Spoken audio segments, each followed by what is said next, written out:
وہ ایمان نہیں رکھتا، اور جو عہد کا پاس نہیں رکھتا وہ دین نہیں رکھتا۔ اور جو اپنی نمازوں کی حفاظت کرتے ہیں، تو مومن کی پہلی صفت کیا ہے؟ نماز۔ اور مومن کی دوسری صفت کیا ہے؟ نماز کی پابندی۔ اور مومن کی آخری صفت کیا ہے؟ نماز کی حفاظت۔ تو اللہ سبحانہ تعالیٰ نے ان آیات میں کہہ دیا کہ ان صفات کے مالک جو ہیں جنت الفردوس کے وارث ہوں گے اور اس پہ ہمیشہ ہمیشہ رہیں گے۔ چلیے جی، اب ہم پڑھتے جاتے ہیں کیا کیا ہے۔ یقیناً ایمان والوں نے فلاح حاصل کر لی اور اپنی نماز میں خشوع کرتے ہیں، نمبر ایک۔ اور جو لغویات سے منہ موڑتے ہیں، لغویات ہر وہ کام، ہر وہ بات جس کا کوئی فائدہ ہے ہو اور یہاں اس میں کوئی دنیاوی نقصان ہو، وہ اس سے اعراض کرتے ہیں۔ یعنی کہ لغویات میں اگر ہم دیکھیں تو ہمیں سب سے زیادہ یہ موبائل اور وہ چیزیں جو ہمارا یہ گوسپس، یہ لمبی لمبی فونوں پہ کنورسیشنز، یا آپ کی فیس بک پہ، یا آپ کا بہت زیادہ انوالو ہونا جو موبائل پہ ہی تمام چیزیں، تو ان سے کہتے ہیں اعراض کرتے ہیں۔ پھر آگے آتا ہے کہ اور جو زکوٰۃ ادا کرتے ہیں اور جو اپنی شرم گاہوں کی حفاظت کرنے والے ہیں بجز اپنی بیویوں اور ملکیت کی لوڈیوں کے، یقیناً یہ ملامتیوں میں سے نہیں ہے۔ اس کے سوا جو اور ڈھونڈے وہی حد سے تجاوز کر جانے والے ہیں۔ اور جو اپنی امانتوں اور وعدوں کی حفاظت کرنے والے ہیں اور جو اپنی نمازوں کی نگہبانی کرتے ہیں، یہی وارث ہیں جو فردوس کے وارث ہوں گے، جہاں وہ ہمیشہ رہیں گے۔ اچھا جی، آیت نمبر 11۔ جو یقیناً ہم نے انسان کو بجتی ہوئی مٹی سے پیدا کیا اور پھر سے نطفہ بنا کے محفوظ جگہ میں قرار دے دیا، پھر نطفے کو ہم نے جمع ہوا خون بنا دیا، پھر اس خون کے لوتھڑے کو گوشت کا ٹکڑا کر دیا، پھر گوشت کے ٹکڑے میں ہڈیاں پیدا کر دی، پھر ہڈیوں کو ہم نے گوشت پہنا دیا، پھر دوسری بناوٹ میں اس کو پیدا کر دیا۔ برکتوں والا ہے وہ اللہ جو سب سے اچھا ہے پیدا کرنے والوں میں۔ اب اللہ تعالیٰ نے پوری سٹیجز بتا دی جو سورہ حج میں بھی ہم پڑھ چکے کہ یعنی کہ آپ دیکھتے ہیں کہ کیسے ایک ایک سٹیج، یعنی کہ میں نے بتایا نا کہ سائنس کو چیلنج کرتی ہیں، جو ہم آپ سوچتے ہیں کہ حمل کی کیا سٹیجز ہوتی ہیں، بچہ کیسے پیدا ہوتا ہے، تو اللہ سبحانہ تعالیٰ یہاں پہ پوری ڈیٹیل بتا رہی ہے کہ کیسے اللہ تعالیٰ کس طرح وہ زائگوٹ بنتا ہے، کس طرح اس میں گوشت کے پھر ہڈیوں کو گوشت پہنایا جاتا ہے، پھر اس کے اندر جو شکل اور صورت ہوتی ہے، پھر ایک خاص تناسب اور مقدار سے گوشت چڑھایا جاتا ہے، پھر پراپر ترتیب ہوتی ہے۔ جیسے ایک صورت پہ ہے کہ ہم نے انسان کو احسن تقویم، یعنی کہ بہت اچھی ترکیب یا بہت اچھے ڈھانچے میں بنایا ہے، یعنی کہ کتنی پراپر طریقے سے آپ کے کان ہیں۔ کان تو ہمیں لگتا ہے جسے صرف سننا ہوتا ہے، لیکن یہ کان ہی جو ہے آپ کی بیلنسنگ بھی کرتے ہیں۔ تو آپ دیکھتے ہیں نا، سم ٹائم کچھ لوگ کہتے ہیں کہ مجھے بڑی چکروں کی شکایت ہے، تو سب سے پہلے کہتے ہیں کہ ذرا کان اپنے چیک کریں۔ تو اللہ تعالیٰ کے ہر کام میں کتنی پراپر حکمت ہے، ہر چیز اتنی فائدہ مند بنائی، ٹانگیں نیچی رکھی، بازوں کی اپنی پلیسمنٹ ہے، آنکھوں اور ناک کی اپنی پلیسمنٹ ہے، ماتھے کی اپنی پلیسمنٹ ہے۔ آیت نمبر 15۔ اس کے بعد پھر تم سب یقیناً مر جانے والے ہو، پھر قیامت کے دن بلا شبہ تم سب اٹھائے جاؤ گے۔ ہم نے تمہارے اوپر 7 آسمان بنائے ہیں، یعنی کہ اللہ تعالیٰ کلیئر کٹ کہہ رہے ہیں کہ غور کرو، یعنی کہ اتنی ترتیب بہترین طریقے سے انسان کو بنایا، مٹی سے انسان بنا اور مٹی ہی میں جائے گا اور پھر مٹی ہی سے نکلے گا، یعنی کہ آخرت کے اوپر یہ دلیل ہے۔ اور ہم نے تمہارے اوپر 7 آسمان بنائے، اور ہم مخلوقات سے غافل نہیں، یعنی کہ اللہ تعالیٰ فرما رہے ہیں کہ 7 آسمان، اور اس کے اندر آپ سوچ سکتے ہیں کہ کتنی کریچر ہوگی اللہ تعالیٰ کی۔ اللہ تعالیٰ میں کسی سے بھی غافل نہیں ہوں۔ ہم ایک صحیح اندازے سے آسمان سے پانی برساتے ہیں، پھر اسے زمین میں ٹھہرا دیتے ہیں، اور ہم اس کے لے جانے پہ یقیناً قادر ہیں۔ اب پانی، جیسے میں اکثر کہتی ہوں کہ پانی جو ہے اللہ تعالیٰ نے جتنا رہتی دنیا میں چاہیے قیامت تک کے لیے، اللہ تعالیٰ نے سارا اس زمین کے اندر رکھ دیا، لیکن اللہ کی حکمت دیکھیں کہ کہیں اس کو گلیشیئرز میں، کہیں کلاؤڈز میں، کہیں دریاؤں میں، کہیں پانی، وہی چلیں گے ہم انشاءاللہ تعالیٰ پانی جس طرح اللہ تعالیٰ نے کھارا اور میٹھا پانی، اور جس طرح اللہ تعالیٰ نے پانی کو جس طرح پرزرو کیا ہوا ہے، جب جہاں جہاں جب ضرورت پڑتی ہے اللہ سبحانہ تعالیٰ وہ پانی جو ہے اس کو بارش کی صورت میں یا کسی بھی صورت میں اللہ تعالیٰ وہاں پہ پرووائڈ کر دیتے ہیں۔ اس پانی کے ذریعے سے ہم تمہارے لیے کھجوروں اور انگوروں کے باغات پیدا کرتے ہیں کہ تمہارے لیے ان میں بہت سی میوے ہوتے ہیں، انہی میں سے تم کھاتے ہو۔ اب یہ پورے واٹر سائیکل کی اور پھر اریگیشن کی ساری بات ہو رہی ہے، اور وہ درخت جو تورے سینا پہاڑ سے نکلتا ہے، جو تیل نکالتا ہے اور کھانے والوں کے لیے سالن ہے۔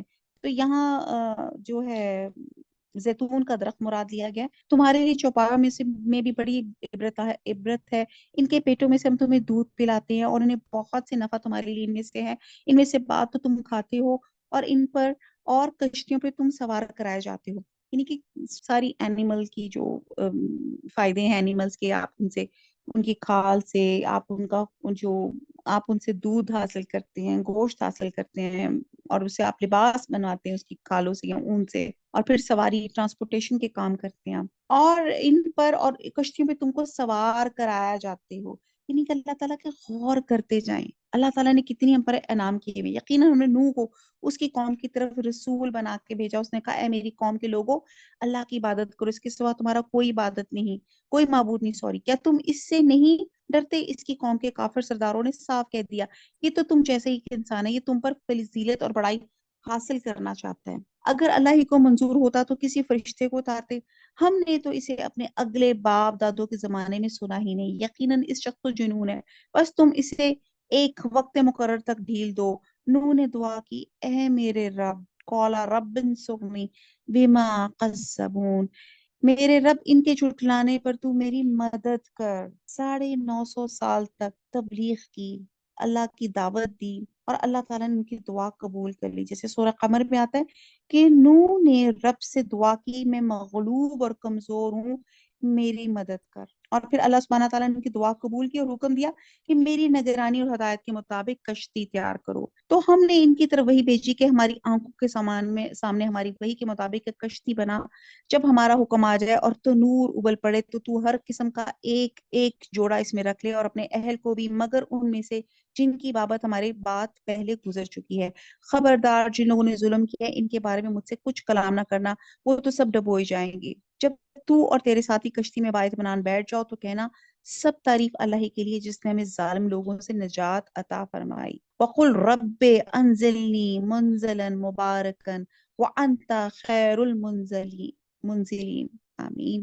کیا دعا تھی؟ اے میرے رب مجھے بابرکت اتارنا اور تو ہی بہتر ہے اتارنے والوں میں۔ تو یہ سفر کی دعا ہے، یقیناً اس میں بڑی بڑی نشانیاں اور ہم بے شک آزمائش کرنے والے ہیں۔ حضرت نوح علیہ السلام کا واقعہ بھی ہم پڑھ چکے ہیں کہ یہ ایک بہت ٹیکنیک سے اللہ سبحانہ تعالیٰ نے ان کو بتایا کہ کس طرح کشتی بنائے، اور لوگ مذاق اڑاتے تھے، دور دور تک پانی نہیں تھا، اور وہ کہتے تھے اچھا اگر آ بھی گیا پانی تو کیا یہ لکڑی کے کچھ ٹکڑے ہمیں بچا لیں گے؟ اور اللہ کا جب حکم موت تو تنور ابل پڑے، یعنی کہ اللہ کے حکم سے پانی اوپر سے نیچے سے ولا عالم کہاں کہاں سے وہ ایک دم پانی نکل آیا۔ آیت نمبر 31۔ ان کے بعد ہم نے اور بھی امت پیدا کی، پھر ان میں خود انہی میں سے رسول بھی بھیجے کہ تم سب اللہ کی عبادت کرو، اس کے سوا تمہارا کوئی معبود نہیں، تم کیوں نہیں ڈرتے ہو؟ اب قوم نوح کے بعد جس قوم کو اللہ تعالیٰ نے پیدا فرمایا تھا اور ان میں رسول بھیجا تھا وہ قوم عاد ہے، اور کیونکہ اکثر مقامات پہ قوم نوح کی جانشین کے طور پہ عاد ہی کا ذکر کیا جاتا ہے، بعض اسکالرس کہتے ہیں قوم سمود کیونکہ آگے چل کے ان کی ہلاکت کا بھی ذکر ہے۔ بہرحال یہ تمام قومیں ہیں، اور سرداران قوم نے جواب دیے جو کفر کرتے تھے اور آخرت کی ملاقات کو جھٹلاتے تھے، ہم نے انہیں دنیاوی زندگی میں خوشحال کر رکھا تھا، یہ تو تم جیسے ہی انسان ہے، تمہاری خوراک یہ بھی کھاتا ہے، تمہارے پینے کا پانی یہ بھی پیتا ہے، اگر تم نے اپنے جیسی انسان کی تابعداری کر لی تو بے شک تم سب خسارے والے ہو۔ اب یہ وہ منکرین جو تھے یہ چیزیں باتیں کرتے تھے، کیا یہ تم سے اس بات کا وعدہ کرتا ہے کہ جب تم مر کر صاف خاک اور ہڈی رہ جاؤ گے تو پھر زندہ کیا جاؤ گے؟ نہیں نہیں، دور اور بہت دور ہے وہ جس کا تم وعدہ دیے جاتے ہو، یہ تو صرف زندگانی دنیا ہی ہے، ہم مرتے جیتے رہتے ہیں، اور یہ نہیں کہ ہم پھر اٹھائے جائیں، یہ تو بس ایسا شخص ہے جس نے اللہ پہ جھوٹ بہتان باندھ دیا، ہم تو اس پر ایمان لانے والے نہیں ہیں۔ نبی نے دعا کی کہ پروردگار ان کے جھٹلانے پر تو میری مدد کر۔ قال رب انصرنی بما قذبون، جواب ملا یہ تو بہت ہی جلد اپنے کیے پہ پچھتانے لگیں گے۔ بالآخر عدل کے تقاضے کے مطابق انہیں چیخ نے پکڑ لیا، ہم نے انہیں کوڑا کرکٹ کر ڈالا، بس ظالموں کے لیے دوری ہے۔ قصہ اس کوڑے کرکٹ کو کہتے ہیں جو سیلابی پانی کے ساتھ ہوتا ہے، جس میں درختوں کے کھوکھلے، خشک تنے، تنکے، کانے اور اس طرح کی چیزیں ہوتی ہیں، اور جب پانی کا زور ختم ہو جاتا ہے تو یہ بھی خشک ہو کے بیکار پڑے رہتی ہیں۔ اللہ تعالیٰ نے یہ پیرابل مثال لی متکبرین کے لیے، مکذبین کے لیے، جھٹلانے والوں کے لیے۔ اللہ کس طرح خوبصورت مثالوں سے ہمیں سمجھاتے ہیں. اور جو چیخ تھی کہتے ہیں حضرت جبرائیل علیہ السلام کی چیخ تھی، اور بات کہتے ہیں ویسی سخت چیز تھی جس کے ساتھ باد سرسر بھی تھا، اور دونوں نے مل کر ان کو چشم زدن میں فنا کے کاٹ اتار دیا تھا. یہ عذاب بتایا جا رہا ہے ان کے اوپر کیا ہوا تھا. ان کے بعد ہم نے اور بھی بہت سی امتیں پیدا کی. نہ تو کوئی امت اپنے وقت مقرر سے آگے بڑھی نہ پیچھے رہی، یعنی کہ ہر ایک کا ان کی ہلاکت کا، ان کی نافرمانی کی وجہ سے جو ان پہ عذاب آیا، وہ ایک لمحہ نہ آگے ہوا نہ پیچھے ہوا. پھر ہم نے لگاتار رسول بھیجے. جس امت کے پاس اس کا رسول آیا اس نے جھٹلایا، بس ہم نے ایک کو دوسرے کے پیچھے لگا دیا اور انہیں افسانہ بنا دیا. ان لوگوں کو دوری ہے جو ایمان قبول نہیں کرتے. پھر ہم نے موسیٰ کو اور اس کے بھائی ہارون کو اپنی آیت اور کھلی دلیل کے ساتھ بھیجا. آیات سے مراد ہے کہ وہ جو اللہ تعالیٰ نے ان کو معجزے عطا کیے تھے. فرعون اس کے لشکروں کی طرف، بس انہوں نے تکبر کیا اور تھے ہی وہ سرکش لوگ. کہنے لگے کیا ہم اپنے جیسے دو شخصوں پہ ایمان لائیں، حالانکہ خود ان کی قوم بھی اور ہمارے ماتحت ہے. بس انہوں نے ان دونوں کو چھٹایا، آخر وہ بھی ہلاک شدہ لوگوں میں مل گئے. ہم نے تو موسیٰ علیہ السلام کو کتاب دی کہ لوگ راہ راست پر آ جائے. ہم نے ابن مریم اور اس کی والدہ کو ایک نشانی بنایا. حضرت موسیٰ کا یہ جو قصہ تھا وہ بھی ہم بہت ڈیٹیل پڑھ چکے ہیں. پھر یہ حضرت مریم کی بات آ رہی ہے اور حضرت عیسیٰ علیہ السلام کی بات آ رہی ہے. ان دونوں کو بلند صاف قرار والی اور جاری پانی والی جگہ میں پناہ دی. اے پیغمبر، حلال چیزیں کھاؤ اور نیک عمل کرو، تم جو کچھ کر رہے ہو اس سے میں بخوبی واقف ہوں. اب یہاں پہ بتایا جاتا ہے کہ طیب پاکیزہ ایسی چیزیں جو حلال ہیں. تو یہاں پہ اللہ تعالیٰ نے ہر حلال چیز میں اللہ تعالیٰ نے انرجی اور لذت رکھی ہے. اور آپ دیکھتے ہیں کہ اسی طرح حرام میں اٹریکشن ہوتی ہے. تو آپ یہ دیکھتے ہیں کہ اللہ تعالیٰ جو ہمارا فوڈ جو ہم کھاتے ہیں اس پہ اللہ تعالیٰ کتنے زیادہ پرٹیکولر ہیں کہ آپ جو کھائیں آپ پلیز دیکھیں وہ حلال ہے، طیب ہے. نبی صلی اللہ علیہ وسلم نے ایک جگہ فرمایا اللہ تعالیٰ حرام کمائی والے کا صدقہ قبول فرماتا ہے اور نہ اس کی دعا. تو آپ یہ دیکھیں کہ اگر ہمارے نوالے میں حرام شامل ہو جائے گا تو آپ یہ سوچیں کہ پھر کیا انجام ہوگا. اور آپ کو پتہ ہے کہ جو حرام کا مال ہوتا ہے سم ٹائمز تو بڑا آپ کو شاید اس وقت مزے بھی دے دے اور آپ کے حالات بھی تھوڑے سے بہتر ہو جائیں، آپ کی لائف سٹائل بھی بہتر ہو جائے، لیکن اس کے دور رس نتائج ہوتے ہیں، بہت خطرناک نتائج ہوتے ہیں، بڑی ڈائریکٹ کانسیکوینسز ہوتی ہیں. آپ کی اولاد نافرمان ہو جاتی ہے، بیماریاں آ جاتی ہیں، پتہ نہیں کیا کیا مسائل آ جاتے ہیں. اللہ تعالیٰ ہمیں رزق واسع رزق حلال عطا فرمائے. آمین ثم آمین. یقیناً تمہارا یہ دین ایک ہی دین ہے. کلیئر کٹ بتا رہے ہیں کہ سب انبیاء نے ایک اللہ کی عبادت ہی کی دعوت دی اور میں ہی تم سب کا رب ہوں، بس تم مجھ سے ڈرتے رہو. پھر انہوں نے خود ہی اپنے امر دین کے آپس میں ٹکڑے ٹکڑے کر دیے. ہر گروہ جو کچھ اس کے پاس تھا اسی پہ اترا رہا تھا. بس آپ بھی انہیں ان کی غفلت میں کچھ مدت پڑا رہنے دیں. کیا یہ یوں سمجھ بیٹھے ہیں کہ ہم جو بھی ان کے مال اور اولاد بڑھا رہے ہیں وہ ان کی بھلائیوں میں جلدی کریں؟ نہیں نہیں، بلکہ سمجھتے نہیں. یقیناً جو لوگ اپنے رب کی ہیبت سے ڈرتے ہیں اور جو اپنے رب کی آیتوں پہ ایمان رکھتے ہیں اور جو اپنے رب کے ساتھ کسی کو شریک نہیں کرتے اور جو لوگ دیتے ہیں اور جو کچھ دیتے ہیں ان کے دل کپ کپاتے ہیں اور وہ اپنے رب کی طرف لوٹنے والے ہیں. اللہ کی راہ میں خرچ کرتے ہیں اور اللہ کی راہ میں خرچ کرتے ڈرتے ہیں کوئی کوتاہی نہ ہو جائے، اللہ قبول کر لے. یہ سب سے بڑی یہاں پہ جو ہمیں عمل کا پوائنٹ ملتا ہے کہ کوئی نیکی کا کام چھوٹا سا چھوٹا ہو، دعا یہ کیا کرے ربنا تقبل منا، اللہ اسے قبول فرما لیں. حضرت عائشہ علیہ السلام سے پوچھا گیا کہ ڈرنے والے کون ہیں؟ وہ جو شراب پیتے ہیں، بدکاری کرتے ہیں، یہ چوریاں کرتے ہیں. تو نبی صلی اللہ علیہ وسلم نے فرمایا نہیں، بلکہ یہ وہ لوگ ہیں جو نماز پڑھتے ہیں، روزہ رکھتے ہیں اور صدقہ خیرات کرتے ہیں، لیکن ڈرتے رہتے ہیں کہیں نہ مقبول نہ ٹھہر جائے. گویا یہ جو لوگ ہیں اب یہاں پہ بتایا جا رہا ہے کہ لوگوں کے نزدیک فلاح، جو یہاں پہ فلاح سے بات شروع ہوئی تھی، دنیا میں لوگوں کے نزدیک فلاح خوشحالی ہے، اچھا لباس ہے، اچھا کھانا ہے، اچھی رہائش ہے. لیکن حقیقی فلاح کیا ہے؟ کہ جس نے سیدھا راستہ اختیار کیا، اور وہ سیدھا راستہ کیا ہے؟ جو قرآن اور سنت سے ریلیٹڈ ہے. اس راستے کو جو اختیار کرے گا فلاح وہ پائے گا. یہی ہیں جو جلدی جلدی بھلائیاں حاصل کریں اور یہی ہیں جو ان کی طرف دوڑ کر جانے والے ہیں، فاستبقوا الخیرات، یعنی کہ بھاگ کے کام کرتے ہیں. ہم کسی نفس کو اس کی طاقت سے زیادہ تکلیف نہیں دیتے. ہمارے پاس ایسی کتاب ہے جو حق کے ساتھ بولتی ہے اور ان کے اوپر کچھ بھی ظلم نہ کیا جائے گا، بلکہ ان کے دل اس طرف سے غفلت میں ہے. ان کے لیے ان کے سوا بھی بہت سے اعمال ہیں جنہیں وہ کرنے والے ہیں. یہاں تک کہ جب ہم نے ان کے آسودہ حال لوگوں کو عذاب میں پکڑ لیا تو وہ بلبلانے لگے. آج مت بلبلاؤ، یقیناً تم ہمارے مقابلے میں مدد نہ کیے جاؤ گے. اب یہ جو مترفین سے مراد ہے آسودہ حال، عذاب تو آسودہ اور غیر آسودہ حال دونوں کا ہی ہوتا ہے. لیکن آسودہ حال لوگ کیونکہ اس لیے نام لیا جاتا ہے کیونکہ عموماً قوم کی جو قیادت یعنی کہ لیڈرشپ ان کے ہاتھوں میں ہوتی ہے، تو جس طرح چاہے ان کو موڑ لیں، قوم کا رخ پھیر لیں. تو اگر یہی طبقہ جو ہے اللہ کی نافرمانی کا راستہ اختیار کرے تو لوگ ان کی دیکھا دیکھی ان کو اڈاپٹ کریں گے ان کے راستے پہ.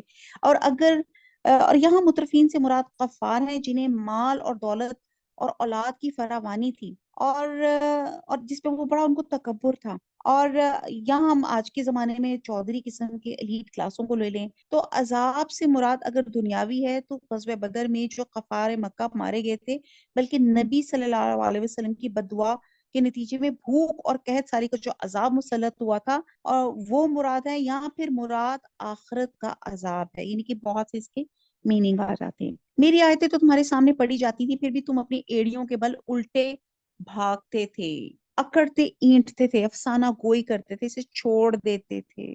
کیا انہوں نے اس بات میں غور و فکر ہی نہیں کیا؟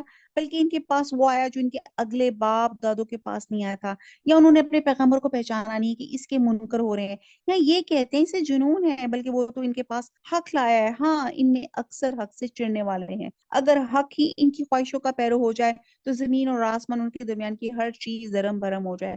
حق تو یہ ہے کہ ہم نے انہیں ان کی نصیحت پہنچا دی، لیکن وہ اپنی نصیحت سے منہ موڑنے والے ہیں. کیا آپ ان سے کوئی اجرت چاہتے ہیں؟ یاد رکھیے آپ کے رب کی اجرت بہت ہی بہتر ہے، وہ سب سے بہتر روزی رساں ہے. یقیناً آپ تو انہیں راہ راست کی طرف بلا رہے ہیں. بے شک جو لوگ آخرت پہ یقین نہیں رکھتے وہ سیدھے راستے سے مڑ جانے والے ہیں. اور اگر ہم ان پہ رحم فرمائیں، ان کی تکلیفیں دور کر دیں تو یہ تو اپنی سرکشی میں جم کر اور بہکنے لگے. ہم نے انہیں عذاب میں بھی پکڑا تاکہ یہ لوگ نہ تو اپنے پروردگار کے سامنے جھکیں اور نہ ہی عاجزی اختیار کی. عذاب سے مراد وہ شکست ہے جو غزوہ بدر میں کفار مکہ ہوئی تھی، جس میں ان کے 70 آدمی بھی مارے گئے تھے، اور قحط سالی کا عذاب بھی تھا جو حضور صلی اللہ علیہ وسلم کی بد دعا کے نتیجے میں ہوا تھا. تو آپ نے دعا فرمائی تھی کہ اے اللہ، جس طرح حضرت یوسف کے زمانے میں 7 سال قحط رہا تھا، اسی طرح قحط سالی میں انہیں مبتلا کر کے ان کے مقابلے میں میری مدد فرما. چنانچہ کفار مکہ اس قحط سالی میں مبتلا ہو گئے، جس پہ حضرت ابو سفیان جو تھے وہ حضور صلی اللہ علیہ وسلم کے پاس آئے اور انہیں اللہ کا واسطہ دے کے کہا کہ اب تو ہم جانوروں کی کھالیں اور خون تک کھانے پہ مجبور ہو گئے، جس پر یہ آیت نازل ہوئی تھی، آیت نمبر 76. اب 77 پڑھتے ہیں. یہاں تک کہ جو ہم نے ان پہ عذاب کا دروازہ کھول دیا تو اس وقت فوراً مایوس ہو گئے. اور وہ اللہ ہے جس نے تمہارے لیے کان اور آنکھیں اور دل پیدا کیے، مگر تم بہت ہی کم شکر کرتے ہو. غور کریں کس طرح یہ میرے زبان سے بات نکلی، اس طرح، یعنی کہ مجھے کوئی ٹائپ نہیں کرنا پڑتا، مجھے کچھ سوچنا ہے، جو دماغ میں بات آتی ہے سبحان اللہ اسی طرح فوراً منہ سے باہر ادا ہو جاتی ہے، اور آپ کے کان اس کو سن بھی رہے ہیں. تو کبھی اس چیز پہ غور کیا ہے کہ ہم تو اسی چیز پہ ہوتے ہیں کہ واجب کیا فون اور کیا نیٹ کا ایجاد ہو گئی ہے. یہ کبھی آپ نے دیکھا ہے کہ کس طرح ہم سن سکتے ہیں؟ اللہ تعالیٰ نے یہ جو ہمیں ایئر ڈرم اور یہ جو اسٹیچن ٹیوب جس طرح ہمیں سننے کے اللہ تعالیٰ نے قابل بنا دیا ہے، ہم آنکھوں سے کس طرح ہم دیکھ سکتے ہیں؟ کبھی شکر ادا کیا؟ الحمدللہ الحمدللہ الحمدللہ سبحان اللہ سبحان اللہ وبحمدہ سبحان اللہ العظیم. وہی ہے جس نے تمہیں پیدا کر کے زمین میں پھیلا دیا اور اسی کی طرف تم جمع کیے جاؤ گے. اور یہ وہی ہے جو جلاتا اور مارتا ہے، اور رات دن کے رد و بدل کا مختار بھی وہی ہے. کیا تم کو سمجھ بوجھ نہیں ہے؟ کتنے پیارے طریقے سے اللہ تعالیٰ پوچھتے ہیں، سمجھ نہیں ہے تمہیں؟ بلکہ ان لوگوں نے بھی ویسی بات کہی جو اگلے کہتے چلے آئے کہ کیا جب ہم مر کر مٹی اور ہڈی ہو جائیں گے پھر بھی ہم ضرور اٹھائے جائیں گے؟ ہم سے اور ہمارے باپ دادوں سے پہلے ہی سے وعدہ ہوتا چلا ہے. کچھ نہیں، یہ تو صرف اگلے لوگوں کے افسانے ہیں. پوچھئے تو صحیح کہ زمین اور اس کی کل چیزیں کس کی ہیں، بتاؤ اگر جانتے ہو. فوراً جواب دیں گے اللہ کی. کہہ دیجئے پھر تم نصیحت کیوں نہیں حاصل کرتے؟ دریافت کیجئے کہ ساتوں آسمان کا اور بہت باعظمت عرش کا رب کون ہے؟ وہ لوگ جواب دیں گے اللہ ہی ہے. کہہ دیجئے کہ پھر تم کیوں نہیں ڈرتے، پوچھئے کہ تمام چیزوں کا اختیار کس کے ہاتھ میں ہے، جو پناہ دیتا ہے اور جس کے مقابلے میں کوئی پناہ نہیں دیا جاتا، اگر تم جانتے ہو تو بتلا دو۔ وہ چیلنج کریں، پوچھیں کون پناہ دینے والا ہے، یہی جواب دیں گے اللہ ہی ہے۔ کہہ دیجئے پھر تم کدھر جادو کر دیے جاتے ہو، حق یہ ہے کہ ہم نے انہیں حق پہنچا دیا اور یہ بے شک جھوٹے ہیں۔ کس طرح اللہ تعالیٰ دلیلوں سے بات بیان کر رہے ہیں۔ نہ تو اللہ نے کسی کو بیٹا بنایا اور نہ اس کے ساتھ کوئی اور معبود ہے، ورنہ ہر معبود اپنی مخلوق کو لیے پھرتا اور ہر ایک دوسرے پہ چڑھ دوڑتا۔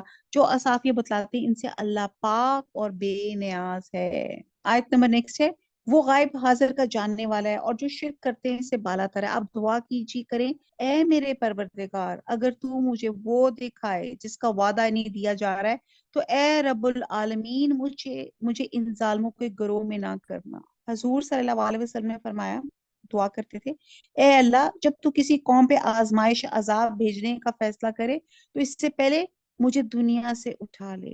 ان کو اپنی امتی، اپنے لوگوں کا خوف تھا۔ ہم جو کچھ وعدہ انہیں دے رہے ہیں یہ سب آپ کو دکھا دیتے، آپ کو دکھا دینے پر یقیناً قادر ہیں۔ برائی کو اس طریقے سے دور کریں جو سراسر بھلائی والا ہو، اور جو کچھ یہ بیان کرتے ہیں ہم بخوبی واقف ہیں۔ اور دعا کریں، وَقُلْ رَبِّ أَعُوذُ بِكَ مِنْ حَمَزَاتِ الشَّيَاطِينِ وَأَعُوذُ بِكَ رَبِّ أَنْ يَحْضُرُونِ۔ یہ شیطان سے پناہ کی دعا ہے، آمین۔ اور دعا کریں، اے میرے پروردگار میں شیطانوں کے وسوسوں سے تیری پناہ چاہتا ہوں، آمین۔ اور اے رب میں تیری پناہ چاہتا ہوں کہ میرے پاس آ جائیں، آمین۔ حضور صلی اللہ علیہ وسلم کی پناہ مانگتے تھے۔ اور ایک مقام پہ آتا ہے کہ برائی ایسے طریقے سے دور کرو جو اچھا ہو، اس کا نتیجہ یہ ہوگا کہ تمہارا دشمن بھی تمہارا گہرا دوست بن جائے گا۔ آیت نمبر 99، یہاں تک کہ جب ان میں سے کسی کو موت آنے لگتی ہے تو کہنے لگتا ہے، اے میرے پروردگار مجھے واپس لوٹا دے کہ میں اپنی چھوڑی ہوئی دنیا میں جا کے نیک عمال کروں۔ ہرگز ایسا نہیں ہوتا، یہ تو صرف ایک قول ہے جس کا یہ قائل ہے۔ ان کے پس پشت تو ایک حجاب ہے ان کے دوبارہ جی اٹھنے کے دن تک۔ اچھا جی، اب یہ جو حجاب ہے یہ برزخ کا ذکر کیا جا رہا ہے۔ دنیا اور آخرت، اس کے بیچ کا جو حصہ ہے اس کو برزخ کہتے ہیں۔ اور برزخ ایسے کہتے ہیں جیسے ایک ٹرانزٹ ٹائم نہیں ہوتا، جب آپ ایک فلائٹ سے دوسری فلائٹ میں جو آپ کا اسٹیئنگ جو ٹرانزٹ پیریڈ ہوتا ہے، جیسے پیسنجرز ویٹ کر رہے ہوتے ہیں، تو یہ دنیا اور آخرت کا ٹرانزٹ ٹائم ہے۔ نہ آگے جا سکتے ہیں نہ پیچھے جا سکتے ہیں، یعنی کہ ایک کمرے کے اندر ہیں اور آپ نے نہ اندر، مطلب آپ باہر نکل ہی نہیں سکتے۔ اور اگلی فلائٹ تبھی ہوگی جب اللہ سبحانہ تعالیٰ حکم دیں گے، یعنی کہ جب اللہ تعالیٰ آپ کو اٹھائیں گے۔ مرنے کے بعد انسان برزخ میں آ جاتا ہے، نہ وہ دنیا میں جا سکتا ہے نہ وہ آخرت میں جا سکتا ہے۔ خواہ وہ قید میں ہو، خواہ وہ قبر میں ہو یا دریا میں ہو یا جل کے راکھ ہو گیا ہو یا درندے نے کھا لیا ہو یا پرندے نے نوچ کے کھا لیا ہو، مرنے کے بعد وہ کہیں بھی ہے، وہ برزخ میں ہے۔ زندگی روح اور جسم کے ملنے کا نام ہے اور موت روح اور جسم کی جدائی ہے۔ برزخ میں روح اور جسم علیحدہ ہو جاتی ہے۔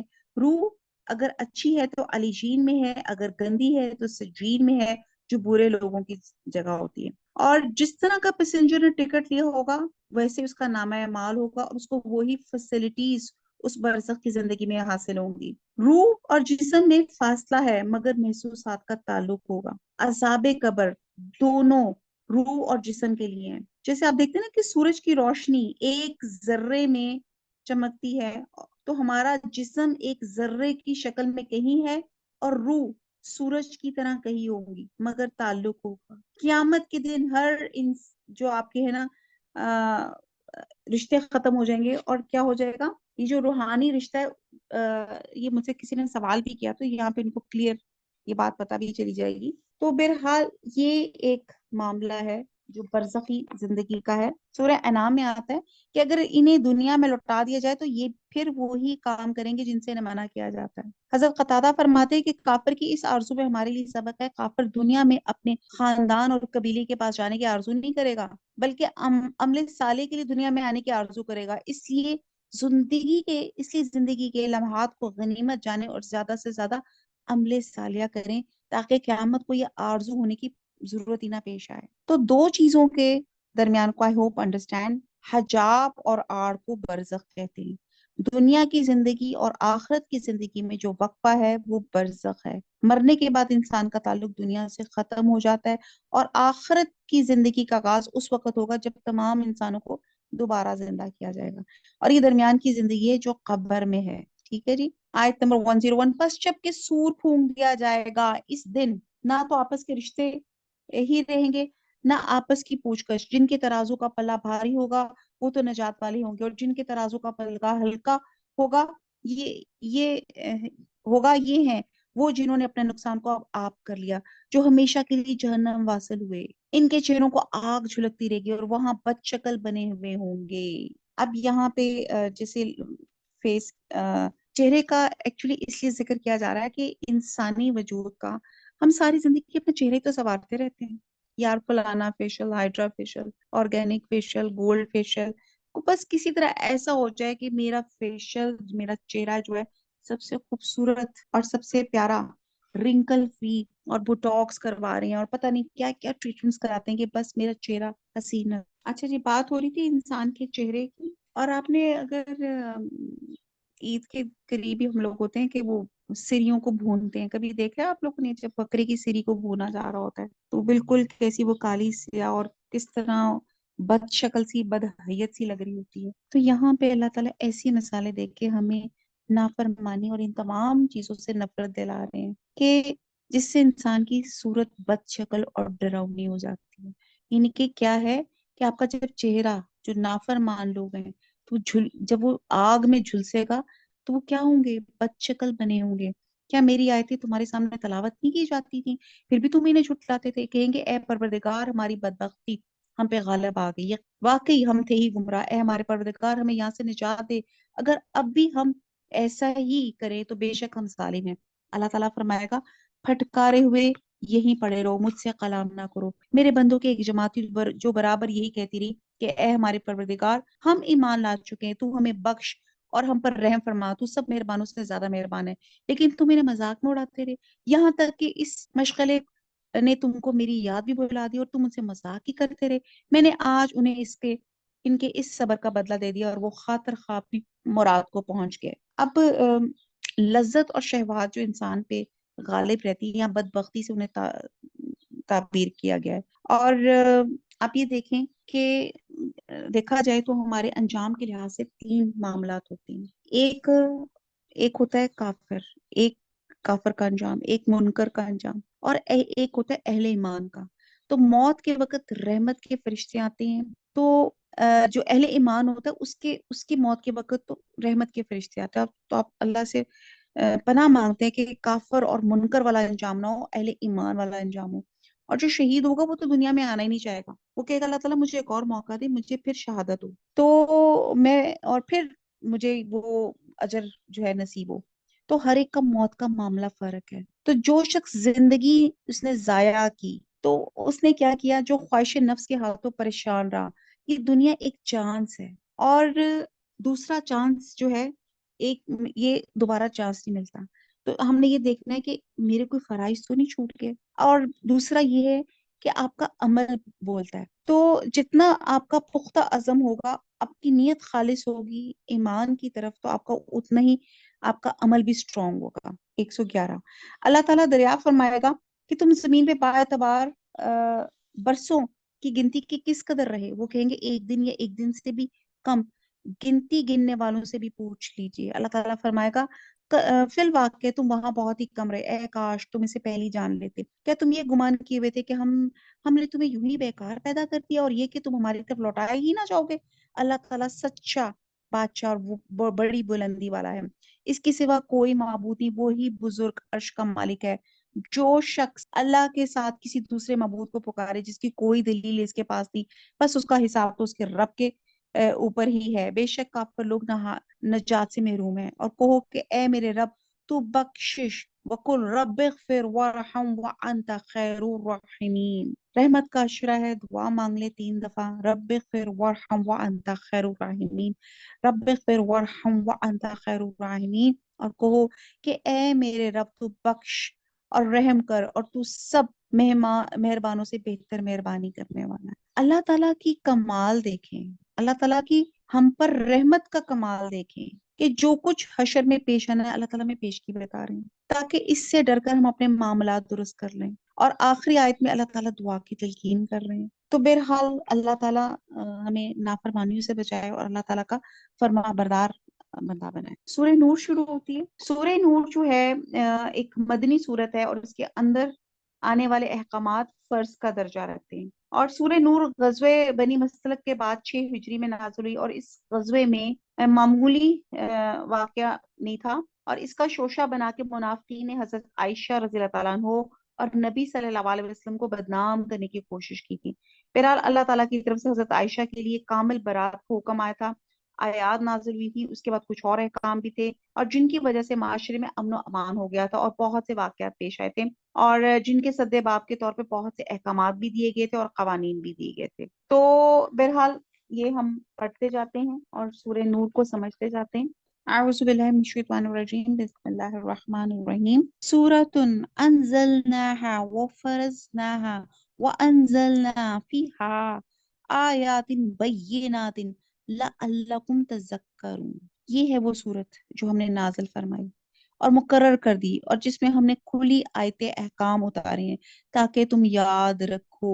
سورہ نور، سورہ احزاب، سورہ نساء، یہ تینوں صورتیں ایسی ہیں جن میں عورتوں کے خصوصی مسائل اور معاشرتی زندگی کے متعلق اہم تفصیلات ہیں۔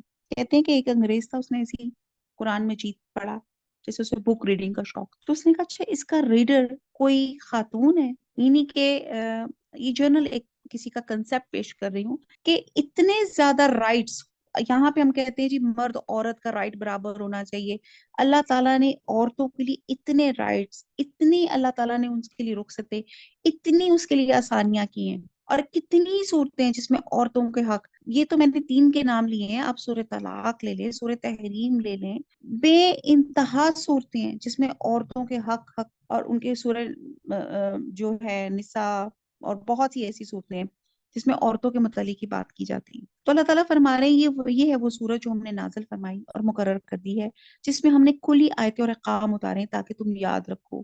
زناکار عورت اور مرد میں سے ہر ایک کو 100 کوڑے لگاؤ، ان پہ اللہ کی شریعت کی حد جاری کرتے ہوئے تمہیں ہرگز ترس نہ کھانا چاہیے اگر تمہیں اللہ پر اور قیامت کے دن پر ایمان ہو، اور ان کی سزا کے وقت مسلمانوں کی ایک جماعت ہونی چاہیے۔ حد کہتی ہیں جو ایک آفاقی جو قانون ہوتا ہے، ٹھیک ہے، اور جو جج وغیرہ کی جو سزائیں ہوتی ہیں اس کو تعزیر کہا جاتا ہے، جیسے پاکستان کے قانون میں جو آپ ہوتی ہیں۔ تو یہاں پہ اللہ فرماتے ہیں کہ ہم نے اس کو نازل کیا اور ہم کوئی کمزور ہستی نہیں ہے، ہم وہ ہیں کہ ہمارے ہاتھ میں تمہارا نفع اور تمہارا نقصان ہے، تم ہماری گرفت میں ہو اس دنیا میں بھی اور مرنے کے بعد بھی۔ تو پھر فرمایا ہم نے اس کو فرض کیا ہے، یہ ہمارے احکامات ہیں، ان کو ماننا ہے، اور نہیں مانو گے تو اپنا نقصان کرو گے۔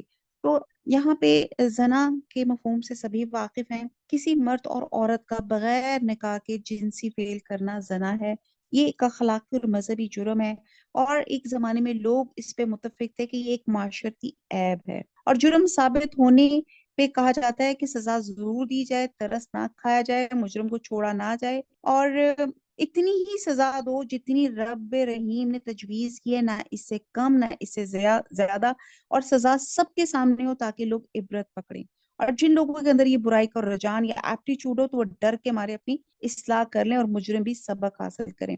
اور اللہ تعالیٰ کا حکم ہے کہ مجرم کو سزا علل اعلان دی جائے، کیوں؟ تاکہ معاشرے کی اصلاح ہو سکے۔ بدکاری کی سزا جو اسلام میں بتائی گئی، جو سورہ نساء میں بھی ہم پڑھ چکے ہیں، تو جب سورہ نور کی آیات نازل ہوئی تو نبی صلی اللہ علیہ وسلم نے فرمایا کہ اللہ تعالیٰ نے وعدہ فرمایا ہے کہ اس کے مطابق بدکار مرد اور عورت کی مستقل سزا مقرر کر دی گئی ہے، اور وہ تم مجھ سے سیکھ لو، اور وہ یہ ہے کہ کنوارے غیر شادی شدہ مرد اور عورت کے لیے 100 کوڑے، اور شادی شدہ مرد اور عورت کو 100 کوڑے اور سنساری کے ذریعے سے مار دینا۔ کیوں ایمفسائز اس بات پہ کر رہی ہوں؟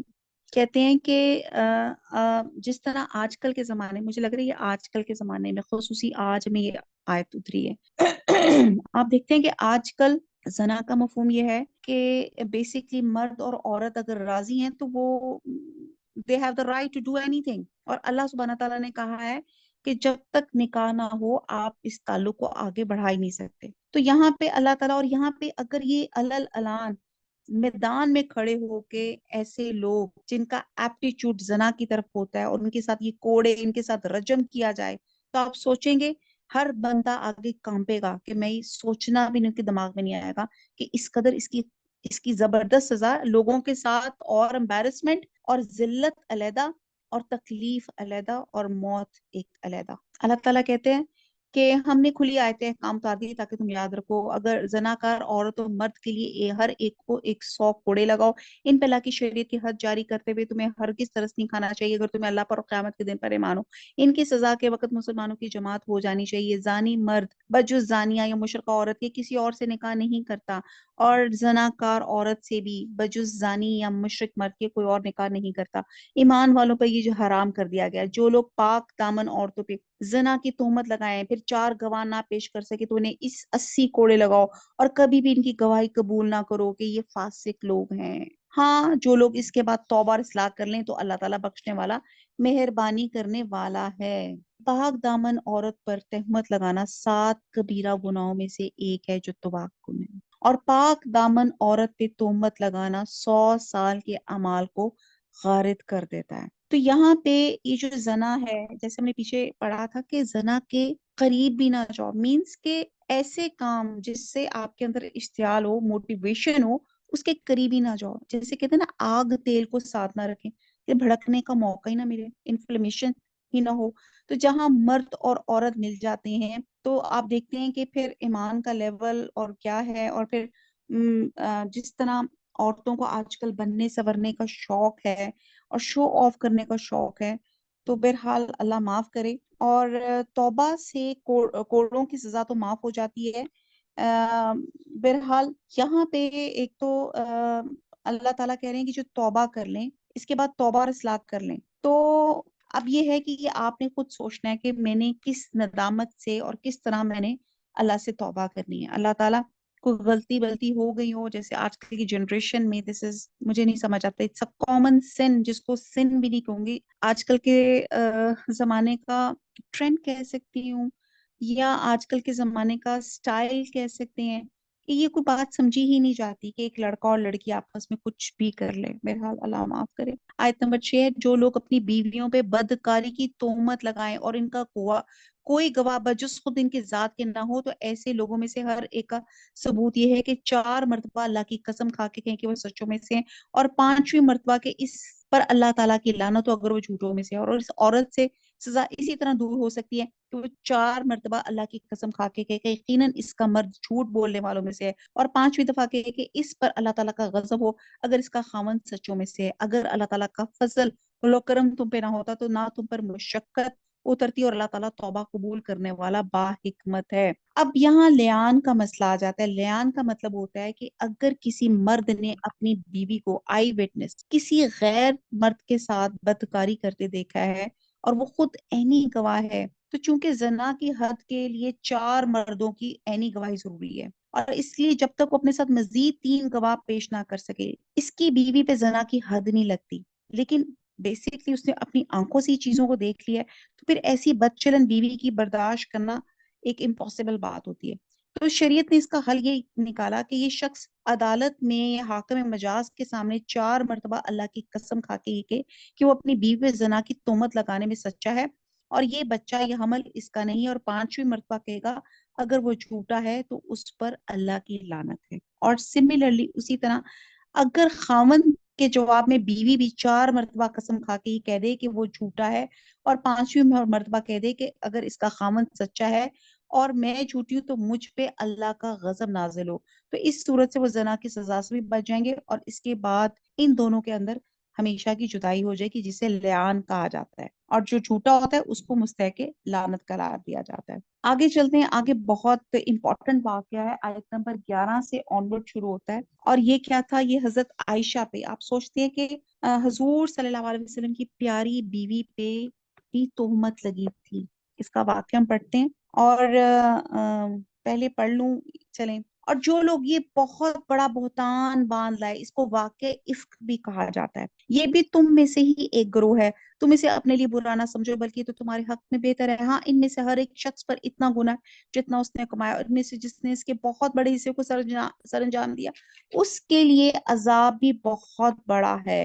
اس میں ہم دیکھتے ہیں کہ واقعہ کچھ یوں ہے، بڑا امپورٹنٹ واقعہ ہے۔ حضرت عائشہ فرماتی ہیں کہ رسول صلی اللہ علیہ وسلم کا قاعدہ تھا کہ جب آپ سفر پہ جانے لگتے تھے تو قرا ڈال دیتے تھے، اور آپ کی بیویوں میں سے کون آپ کے ساتھ جائے گا؟ تو غزوہ بنی مستلق کے موقع پہ قرا میں ان کا نام نکلا اور وہ آپ کے ساتھ چلی گئیں، اور واپسی پہ جب ہم مدینہ کے قریب تھے تو ایک منزل پہ رات کے وقت حضور صلی اللہ علیہ وسلم نے مطلب وہاں پہ پڑاؤ ڈالا، اور رات کا کچھ حصہ باقی تھا کہ کوچ کی تیاریاں شروع ہو گئی، اور کہتی ہے کہ میں اٹھ کر رفع حاجت کے لیے چلی گئی۔ آپ کو پتہ ہے وہاں پہ اٹیچ واش رومس ہوتے نہیں تھے جیسے موٹر وے میں آپ لوگوں کو سہولت ہوتی ہے۔ تو کہتی ہے میں واپس اپنی قیام گاہ پہ آئی تو مجھے معلوم ہوا کہ میرے گلے کا ہار کہیں ٹوٹ کر گر پڑا ہے، اور وہ اسے تلاش کرنے لگ گئی، اور اتنے میں قافلہ روانہ ہو گیا۔ قاعدہ یہ تھا کہ کوچ کے وقت اپنے وہ عہدے میں بیٹھ جاتی تھیں، اور 4 آدمی اسے اٹھا کے اونٹ پر رکھ دیتے تھے، اور کہتی ہیں کہ اس زمانے میں عورتیں غذا کی کمی کی وجہ سے بہت ہلکی پھلکی ہوتی تھیں، اور میرا جو ہودج تھا اٹھاتے ہوئے لوگوں کو محسوس ہی نہیں ہوا کہ میں اس کے اندر نہیں ہوں، اور وہ بے خبری میں خالی جو عہدہ تھا اونٹ پر رکھ کر روانہ ہو گئے۔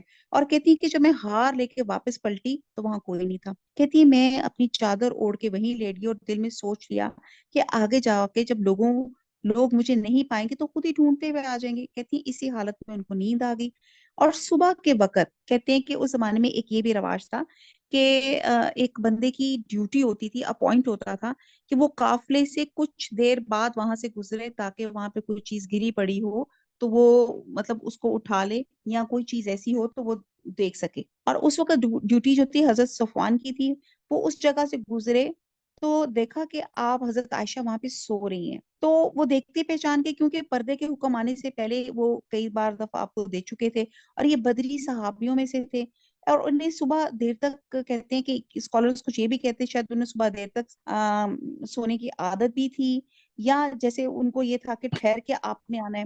اور کہتے ہیں کہ مجھے دیکھے اونٹ روک لیا، اور بے ساختہ ان کی زبان سے نکلا انا للہ و انا الیہ راجعون، کہ رسول صلی اللہ علیہ وسلم کی بیوی یہاں رہ گئی ہیں۔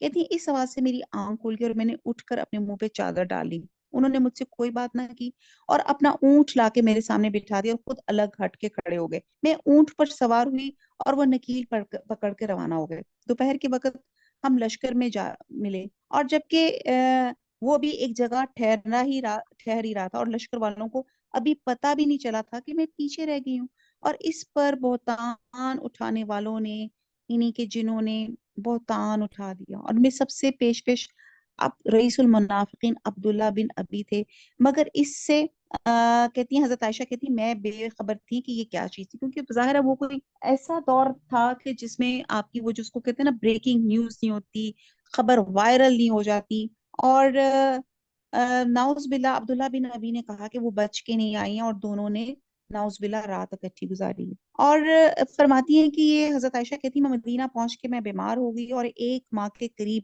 جو کہتی ہیں کہ وہ بلند پہ پڑی رہی، شہر میں اس بہتان کی خبریں اڑتی رہیں، اور رسول صلی اللہ علیہ وسلم کے کانوں تک بھی پہنچ گئی، لیکن حضرت عائشہ کو کچھ نہیں پتا تھا، کیونکہ نیٹ بھی نہیں تھا، موبائل بھی نہیں تھے، اور کوئی ایسا میڈیا نہیں تھا۔ البتہ جو چیز مجھے کھٹک رہی تھی وہ یہ تھی کہ رسول صلی اللہ علیہ وسلم کی توجہ میری طرف نہ تھی، جو بیماری کے زمانے میں ہوا کرتی تھی۔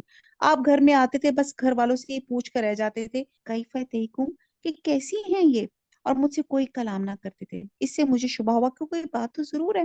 آخر کہتی ہیں کہ آپ اجازت دے کے اپنی ماں کے گھر آ گئی تاکہ میری یہاں پہ تھوڑی تیمارداری اچھی ہو اور میری تھوڑی صحت بہتر ہو۔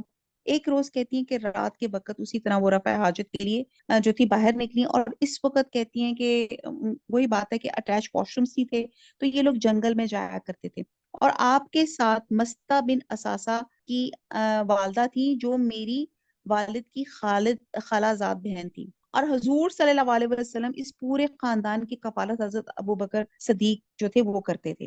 اور کہتی ہیں کہ وہاں پہ کہتی ہیں کہ ان کو ٹھوکر لگی اور بے ساختہ ان کی زبان سے نکلا غارت ہو مستہ، تو حضرت عائشہ کہتی ہیں کہ میں نے کہا اچھی ماں ہو، بیٹے کو کہتی ہو، اور بیٹا بھی وہ جس نے غزوہ بدر میں حصہ لیا. تو انہوں نے، والدہ نے ان کی حسان بن اساسا، سوری مستہ بن اساسا کی والدہ نے کہا کہ بیٹا کیا تجھے اس کی باتوں کی کچھ خبر نہیں؟ پھر انہوں نے پورا قصہ سنایا. یہ داستان سن کے کہتی ہیں کہ میرا، حضرت عائشہ کہتی میرا خون خشک ہو گیا اور میں حاجت بھی بھول گئی جس کے لیے گئی تھی، اور ساری رات رو رو کے گزاری. اور کہتی ہیں کہ اس داستان کی ریومرز جو تھی 1 مہینے تک شہر میں اٹھتی نہیں، اور نبی صلی اللہ علیہ وسلم سخت اذیت میں مبتلا تھے اور میں روتی رہتی تھی، اور میرے والدین انتہائی پریشان اور غم میں تھے. آخر کار ایک روز حضور صلی اللہ علیہ وسلم تشریف لائے، میرے پاس بیٹھے، اور اس پوری مدت میں آپ کبھی میرے پاس نہیں بیٹھے تھے. حضرت ابو بکر اور ام رومان یعنی کہ حضرت عائشہ کی امی نے محسوس کیا کہ آج کوئی فیصلہ کن بات ہونے والی ہے، اس لیے دونوں بھی آپ کے پاس بیٹھ کے حضور صلی اللہ علیہ وسلم نے فرمایا عائشہ مجھے تمہارے بارے میں خبریں پہنچی ہیں، اگر تم بے گناہ ہو تو امید ہے اللہ تمہاری برات ظاہر فرمائے گا، اگر واقعی تم کسی گناہ میں مبتلا ہو تو تم توبہ کر لو اور معافی مانگ لو. بندہ جب اپنے گناہ کا معترف ہو تو توبہ کرتا ہے تو اللہ معاف فرما دیتا ہے. یہ بات سن کر کہتی ہیں کہ میرے آنسو خشک ہو گئے. یہاں سے پتہ چلتا ہے کہ حضور صلی اللہ علیہ وسلم کو بھی غیب کا علم نہیں تھا. کہتی ہیں حضرت عائشہ، کہتی میں نے اپنے والد سے عرض کیا آپ رسول اللہ کی بات کا جواب دیں. آپ نے فرمایا بیٹی میری سمجھ میں تو کچھ نہیں آ رہا کہ کیا کہوں. تو میں نے اپنی والدہ سے کہا آپ ہی کچھ کہیں. انہوں نے بھی کہا میں حیران ہوں کیا کہوں. اس پر میں بولی کہ آپ لوگوں کے کان میں ایک بات پڑ گئی ہے اور دلوں میں بیٹھ گئی ہے. اب اگر میں یہ کہوں میں بے گناہ ہوں اور اللہ گواہ ہے کہ میں بے گناہ ہوں تو آپ لوگ نہ مانیں گے، اور اگر خام خواہ میں ایک بات کا اعتراف کروں جو میں نے کی ہی نہیں تو اللہ جانتا ہے کہ میں نے نہیں کی تو آپ لوگ مان لیں گے. اور میں نے اسی وقت حضرت یعقوب علیہ السلام کا نام یاد کرنے کی کوشش کی مگر نہ یاد آیا. مگر میں نے اس حالت میں میرے لیے اس کے سوا اور کوئی چارہ نہیں تھا کہ میں وہی بات کہوں جو حضرت یوسف علیہ السلام کے والد نے کی تھی، فَصَبْرٌ جَمِیلٌ، اور یہ کہہ کے میں لیٹ گئی اور دوسری طرف کروٹ کر لی. میں اس وقت اپنے دل میں کہہ رہی تھی کہ اللہ میری بے گناہی سے واقف ہے، وہ ضرور حقیقت کھول دیں گے. اگرچہ یہ بات میرے وہم و گمان بھی نہیں تھی کہ میرے حق میں وہی نازل ہوگی تو قیامت تک پڑھی جائے گی ہی. میں اپنی ہستی کو اس سے کمتر سمجھتی تھی کہ اللہ خود میری طرف سے بولے گا، مگر میرا یہ گمان تھا کہ میرے کہ رسول صلی اللہ علیہ وسلم خواب دیکھیں گی جس میں اللہ تعالیٰ میری برات ظاہر کریں گے. اتنے میں یکایک حضور صلی اللہ علیہ وسلم پہ وہ کیفیت ظاہر ہوئی جو وہی نازل ہوتے ہوئے ہوتی ہے، حتیٰ کہ سخت چاڑے کے زمانے میں بھی موتی کی طرح آپ کے چہرے پہ پسینے کے قطرے ٹپکنے لگے. ہم سب خاموش تھے، میں تو بالکل ہی بے خوف تھی، مگر میرے والدین کا حال یہ تھا کہ کاٹو تو بدن میں لہو لی. وہ ڈر رہے تھے کہ دیکھیں اللہ کیا حقیقت کھولتے ہیں. جب یہ کیفیت دور ہوئی تو حضور صلی اللہ علیہ وسلم بے حد خوش ہوئے اور آپ نے ہنستے ہوئے پہلی بات جو فرمائی وہ یہ تھی مبارک ہو عائشہ، اللہ نے تمہاری برات نازل فرما دی. اور اس کے بعد رسول صلی اللہ علیہ وسلم نے جو 10 آیات سنائی یعنی کہ آیت نمبر 11 سے لے کے 21 تک. میری والدہ نے کہا اٹھو اور رسول صلی اللہ علیہ وسلم کا شکریہ ادا کرو. میں نے کہا میں ان کا شکریہ نہ ادا کروں گی نہ آپ دونوں کا، بلکہ میں اللہ کا شکر ادا کرتی ہوں جس نے میری برات نازل فرمائی. آپ لوگوں نے تو اس بہتان کا انکار تک نہیں کیا تھا. تو آپ یہ سوچتے ہیں یہ صورت ایسے حالات میں نازل ہوئی کہ جبکہ مخالفین الزام اور بہتان تراشی کا کوئی موقع ہاتھ سے نہیں جانے دیتے تھے. ان کی پوری کوشش ہوتی تھی کہ مسلمانوں کے درمیان میں پھوٹ ڈال دیں، حتیٰ کہ حضور صلی اللہ علیہ وسلم سے بدزن کر دیں. اور حضرت عائشہ پہ انہوں نے کتنا بڑا بہتان لگا دیا. یہ بہت ڈیٹیل سے میں نے کی جو اس واقعہ افک بیان کیا، کیونکہ یہ ہمارے اندر سب کے اندر ایک جس کو کہتے ہیں نا وہ جو بریکنگ نیوز والا آنسر ہے وہ بیٹھا ہوا ہے. جہاں مرد اور عورت کو کہیں دیکھتے ہیں ہم فوراً اس کو غلط نریٹ کرنا شروع کر دیتے ہیں. ایکچولی ویسے آج کل کے زمانے میں بہن بھائی بھی جا رہے ہوں نا بلیو کریں، کیونکہ نہ لڑکے کا حالت ایسی ہوتی ہے نہ لڑکی کے کپڑے ایسے ہوتے ہیں کہ یوں لگ رہا ہوتا ہے کہ شاید ناؤز بلا وہ شاید ڈیٹ پر جا رہے ہیں یا کچھ اور مقصد کے لیے جا رہے ہیں. تو آج کل کے تو ہمارے بچے بچیوں کے حلیے ہی ایسے ہو گئے. تو یہاں پہ اللہ تعالیٰ جو سختی سے منع کر رہے ہیں اور وہ کیا کر رہے ہیں بہتان، جیسے میں نے ابھی پہلے پڑھا کہ پاک دامن عورت تہمت 7 کبیرہ گناہوں میں سے ہے، اور پاک دامن عورت پہ تہمت لگانا 100 سال کے اعمال غارت کر دیتی ہے۔ تو بہرحال آپ یہ دیکھیں کہ یہاں سے ایک اصول بن گیا کہ آپ نے اپنی تھنک بیفور یو اسپیک، آپ دیکھیں کہ آپ کس پر کیا بات کر رہے ہیں۔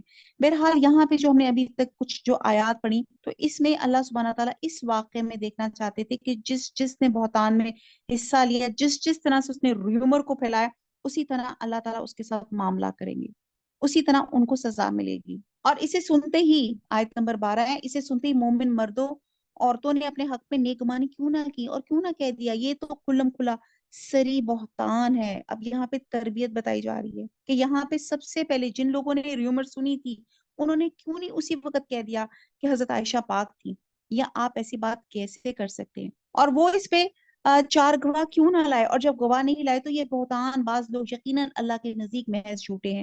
اگر اللہ تعالیٰ کا فضل و کرم تم پہ دنیا اور آخرت میں نہ ہوتا تو یقیناً تم جس بات کے چرچے شروع کر رہے تھے اس بارے میں تمہیں بہت بڑا عذاب پہنچتا، جبکہ تم اسے اپنی زبانوں سے نقل در نقل کرنے لگے اور اپنے منہ سے وہ بات نکالنے لگے جس کی تمہیں متعلق خبر نہ تھی۔ تم اسے ہلکی بات سمجھتے تھے، لیکن اللہ تعالیٰ کے نزدیک وہ بہت بڑی بات تھی۔ کسی کو خام کا، یہ ہماری زبان ہی ہے نا، زبان میں آپ دیکھیں کوئی ہڈی نہیں ہے، اور آپ سوچتے ہیں بس یہ میں نے زبان ہلائی۔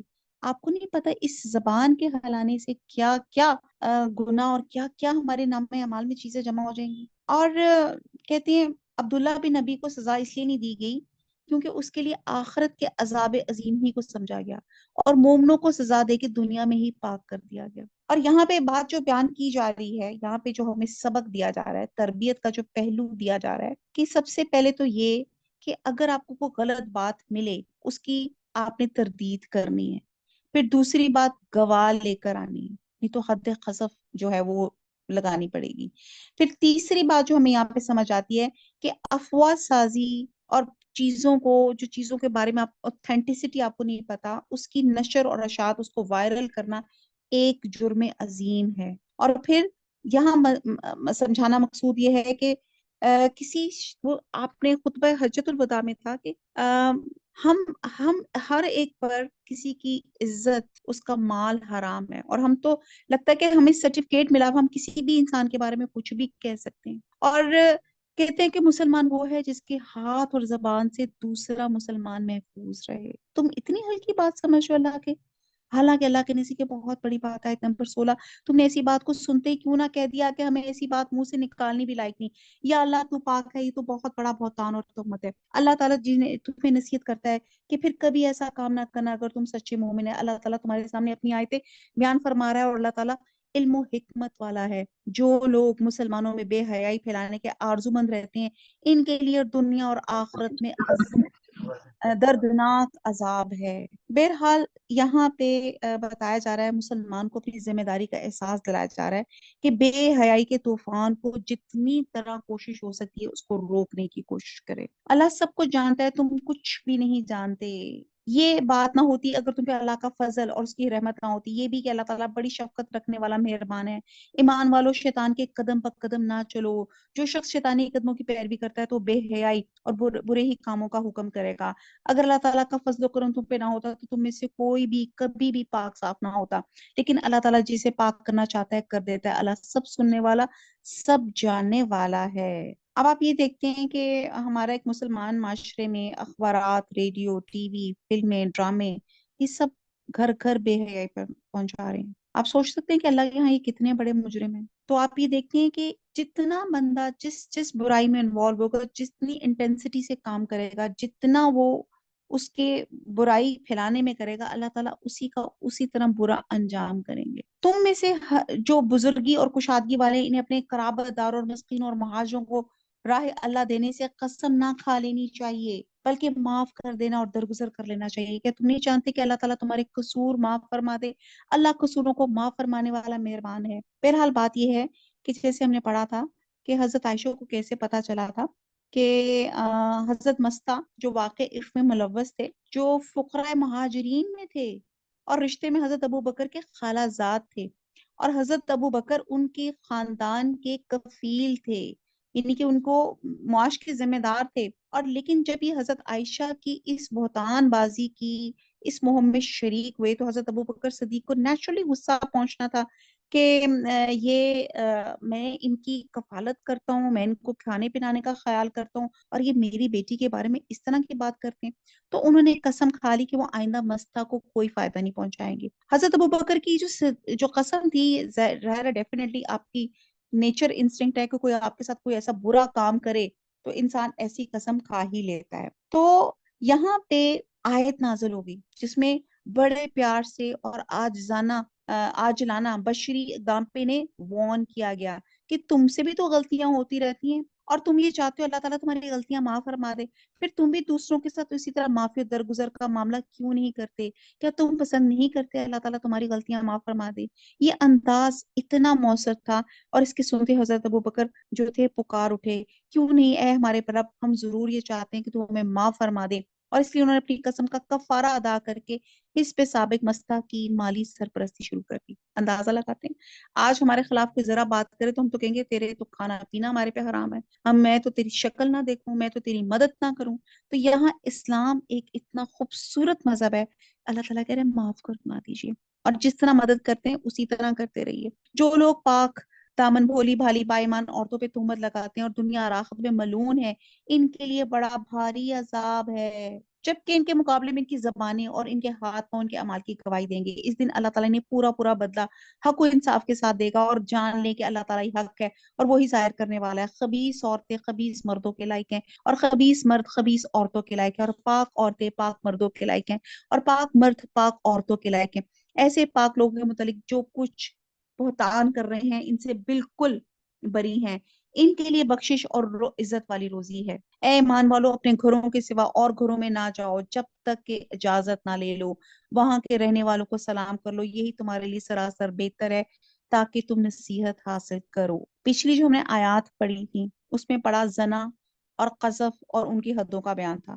اب اللہ تعالیٰ گھروں میں داخل ہونے کے آداب بتا رہے ہیں، اور کیوں بتا رہے ہیں. اور ایک حدیث سے معلوم ہوتا ہے کہ نبی صلی اللہ علیہ وسلم پہلے سلام کرتے اور پھر داخل ہونے کی اجازت طلب کرتے، اور اس طرح آپ کا یہ معمول تھا کہ 3 مرتبہ آپ اجازت طلب کرتے، اگر کوئی جواب نہیں آتا تو آپ واپس لوٹ آتے. اور یہ بھی آپ کی عادت مبارکہ تھی کہ اجازت طلبی کے وقت آپ دروازے کے دائیں یا بائیں جانب کھڑے ہو جاتے تھے تاکہ ایک دم سامنا نہ ہو جائے جس میں بے پردگی کا امکان رہتا ہے. اور آپ یہ دیکھتے ہیں کہ ہم جب ہم نے کبھی نوک بیل کرنی ہوتی ہے، یا اللہ تعالیٰ یہاں پہ بتا رہے ہیں کہ گھروں کے اندر کیسے جاؤ. تو ہمارے تو اعصاب ہے، ہم تو ایسے بیل کے اوپر ہاتھ رکھتے ہیں اور پھر مسلسل ٹوں بجتی رہتی ہے. کوئی پتہ نہیں ہے کہ اندر کوئی بیمار ہے، کوئی نماز پڑھنے کھڑا ہے، یا کوئی بے ہوش ہوا ہے، یا کوئی کسی بیماری میں مبتلا ہے، کوئی واش روم میں وضو کر رہا ہے، اور اس کے بعد اگر وہ کوئی کھولنے میں ذرا کچھ کمی بیشی کر دیتے ہیں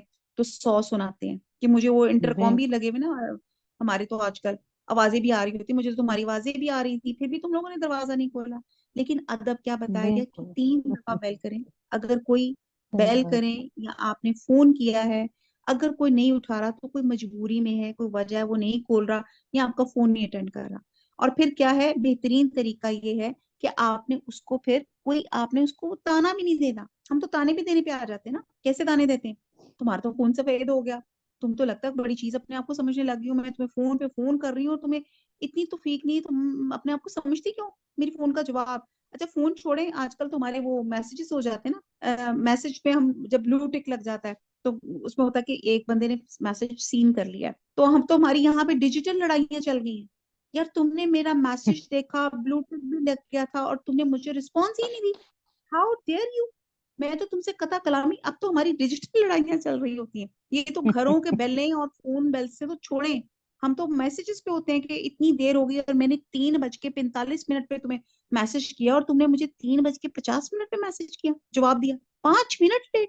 اتنی اپنے آپ کو پراؤڈ محسوس کر رہی ہوں. تو بہرحال یا تم نے مجھے جواب ہی نہیں دیا. آپ یہ دیکھیں کہ حضور صلی اللہ علیہ وسلم ایک اور ان کا بڑا مشہور واقعہ ہے کہ اسی طرح اچھا ایک اور جو دوسرا ادب جو یہاں پہ پتا چلتا ہے کہ جب آپ دروازہ نوک کریں یا کچھ کریں تو دروازے کی سائڈ پہ کھڑے ہوں. ہمارے یہاں پہ تو اتنا ہمیں کیوروسٹی ہوتی ہے کہ what is happening in side. بہرحال اللہ تعالیٰ یہاں پہ ہمیں ادب سکھا رہے ہیں کہ آپ سائڈ پہ کھڑے ہو کے کہیں. اور پھر جب آپ فون بھی کرتے ہیں، آپ فون پہ کبھی دیکھتے ہیں کیسے بات کرتے ہیں ہم؟ ہاں جی السلام علیکم، ہاں کون؟